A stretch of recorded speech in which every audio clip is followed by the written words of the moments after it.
নমস্কার, র্যাপিড টাইমসে জানাই সকলকে স্বাগত। সারাদিনের সমস্ত খবরের আপডেট নিয়ে আমি মোনালিসা।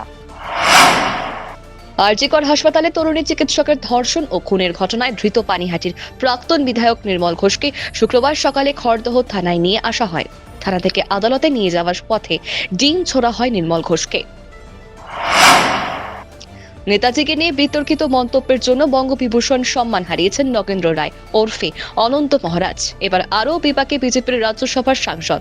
কোচবিহার জেলা পুলিশ এবার তার বিরুদ্ধে মামলা দায়ের করলেও এক ফরওয়ার্ড ব্লক সমর্থকের অভিযোগের ভিত্তিতে মামলা দায়ের। স্বাধীনতা দিবসের আগে কড়া নিরাপত্তা শিলিগুড়ি জুড়ে বাগডোগরা বিমানবন্দর, শপিং মল সহ বিভিন্ন জায়গায় শুক্রবার সকাল থেকেই পুলিশের তরফে তল্লাশি চালানো হয়। এছাড়াও বিভিন্ন রেল স্টেশনেও তল্লাশি ও নজরদারি বাড়ানো হয়েছে। স্বাধীনতা দিবসের আগে সেজে উঠেছে জলপাইগুড়ি সার্কিট বেঞ্চ।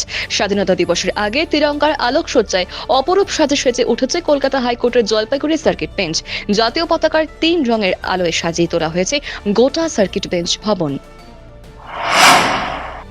শুক্রবার সকালে শিলিগুড়ির হকার্স কর্নার বাজারে একটি জামা কাপড়ের দোকানে হঠাৎ আগুন লাগার ঘটনায় ব্যাপক চাঞ্চল্য ছড়িয়ে পড়ে। মুহূর্তের মধ্যে আগুন ছড়িয়ে পড়লে বাজার জুড়ে আতঙ্কের পরিবেশ তৈরি হয়।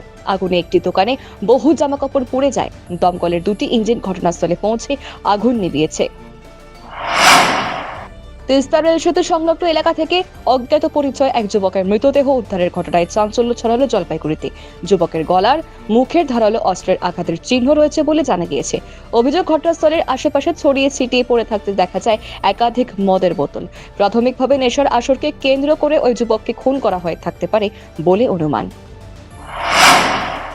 প্রধানমন্ত্রী আবাস যোজনায় জালিয়াতির মাধ্যমে আর্থিকভাবে সচ্ছল ব্যক্তিদের সরকারি ঘরের সুবিধা পাইয়ে দেওয়ার অভিযোগে প্রধাননগর থানার পুলিশ 2 ব্যক্তিকে গ্রেফতার করেছে।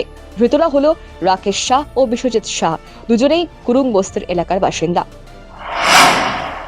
এই কেওয়াইসি আপডেট করাতে গিয়ে সাধারণ মানুষকে দীর্ঘক্ষণ লাইনে দাঁড়িয়ে থাকতে হচ্ছে, এমনকি রাত কাটিয়েও পরিষেবা নেওয়ার জন্য অপেক্ষা করতে হচ্ছে লোকজনকে। রাতের রাস্তাতেই শুয়ে বসে থাকতে হচ্ছে লোকজনকে। শিলিগুড়ি টাইমসের সেই খবর সম্প্রচারের পর দ্রুত সমস্যা সমাধানের উদ্যোগ নিলেন শিলিগুড়ির বিধায়ক তথা রাজ্যের পর্যটন মন্ত্রী শঙ্কর ঘোষ। শুক্রবার শিলিগুড়ি প্রধান ডাকঘর পরিদর্শন করেন তিনি। শিলিগুড়ি আদালতে গিয়ে বার অ্যাসোসিয়েশনের সদস্যদের পাশাপাশি আইনজীবীদের সঙ্গে দেখা করলেন রাজ্যের আইন প্রতিমন্ত্রী বিরাজ বিশ্বাস ও পর্যটন মন্ত্রী শঙ্কর ঘোষ। শুক্রবার শিলিগুড়ি আদালত চত্বরেও ঘুরে দেখেন তারা। দ্রুত আদালত ভবনের কাজ শুরু করার আশ্বাস দিয়েছেন 2 মন্ত্রী।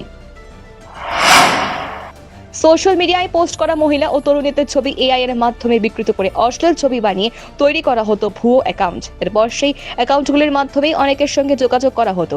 ঘটনায় দাগাপুরের বাসিন্দা সুজিত কুমার দুবেকে গ্রেফতার করেছে শিলিগুড়ি পুলিশ কমিশনারেটের প্রধাননগর থানার পুলিশ। আজকের মতন এখানেই শেষ করছি র্যাপিড টাইমসকে। ততক্ষণ নজর রাখুন শিলিগুড়ি টাইমসে।